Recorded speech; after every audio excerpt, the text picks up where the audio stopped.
Hello, my name is Anjani, and today I'm going to read a little bit of the new moon astrology report for the sun and moon together at 4 degrees Aquarius. This is the first moon cycle of 2020, so we're starting that today. But tonight, if you go out and look at the sky, it's completely black. I like to call this the loving darkness or the pregnant void, where the sky looks like an open field of possibilities because it's completely dark except for the sparkle of stars that you may see depending on where you are. And it also feels very primal when it's dark. You know, we don't have any of that shimmering luminescent moonlight that we would have throughout the rest of the moon phase, moon cycle. So I want to start off by reading this poem called Resting with the Dark Moon, and it's by Saint Teresa of Avila. This magnificent refuge is inside you. Enter. Shatter the darkness that shrouds the doorway. Be bold, be humble. Put away the incense and forget the incantations they taught you. Ask no permission from the authorities. Close your eyes and follow your breath to the still place that leads to the invisible path that leads you home. So pretty much that gives the feeling of this new moon tonight, because Aquarius is the most radical, change loving sign of the zodiac. And tonight, the moon and the sun together at 4 degrees is in a perfect square with Uranus, who's also known as the change agent. Uranus is that force that wants us to stay fresh. You know, you're asking for freedom. Well, freedom has also a feeling of being completely free and independent and sovereign. And there's no ground. So it feels a little bit like anxiety. And when I think of anxiety, which I definitely have been feeling the last few days, the feeling that comes is jumping off of a cliff and waiting to splat on the ground. But when you realize, or when I realize that there is no ground, now instead of falling, I'm flying. And so now it's exhilaration, it's excitement. It's no longer anxiety.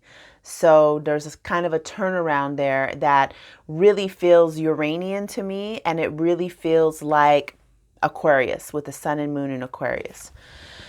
So there's that going on. And then the other thing that I want to mention here is that Venus is over here at 13 Pisces and Mars is over here at 14 Sagittarius. So they're pretty much perfectly squared up in a 90-degree angle. So they're about 89 degrees apart, pretty tight square. And in astrology, the squares represent something that's going to be challenging. It's going to create friction and give us this feeling of inflammation and irritation. And the way that I experience this is, well, let's look at first Venus in Pisces. Venus in Pisces wants to know the feeling of unity. Venus in Pisces wants to experience, so Venus words have to do with B-E. It's the senses. It's really being able to be receptive and laid back, relaxed, and then feeling the unity of all of life. Being able to be the sea of consciousness. So when we see the fish that represent Pisces, you can think about fish and they're going in the opposite direction. So it has to do with polarity.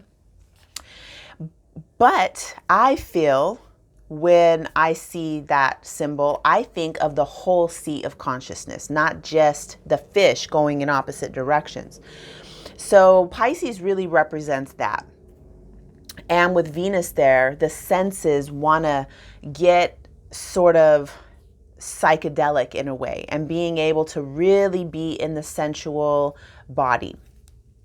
And then Mars over there at 14 degrees Sagittarius wanting to, so Mars words, go out, be projecting itself, evolve consciousness, read the books, get the knowledge, get the information, get the study on. It wants to learn, it wants to know, and it wants to go and travel, either traveling physically or in the mind, or both, like going on a quest, being on the mission for evolution and expansion. So when we see those two together and at this square angle, I feel like this could create friction in our relationships with our beloved, or with the main thing is that part in ourself. The main relationship that we always are going to be working is that one within ourselves. So the Venus and Mars within. And it starts there and then it's reflected back out through the relationships with people or things. It could be also with your animal, like my dog is really irritating me right now, you know, my cat, like it could be this too, because it's those that we love, those beings that we love. And there's, you know, like, why are you so, my dog is so needy right now, wants to be on me and cuddling me and following me everywhere. And I'm just like, oh my God, please leave me alone. So in that situation, my dog would be that Venusian wanting to, like Venus in Pisces, wanting to experience depth and closeness.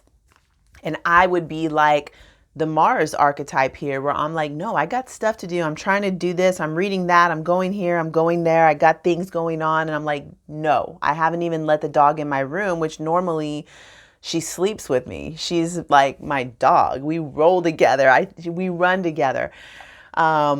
And so that it does play out in those relationships too.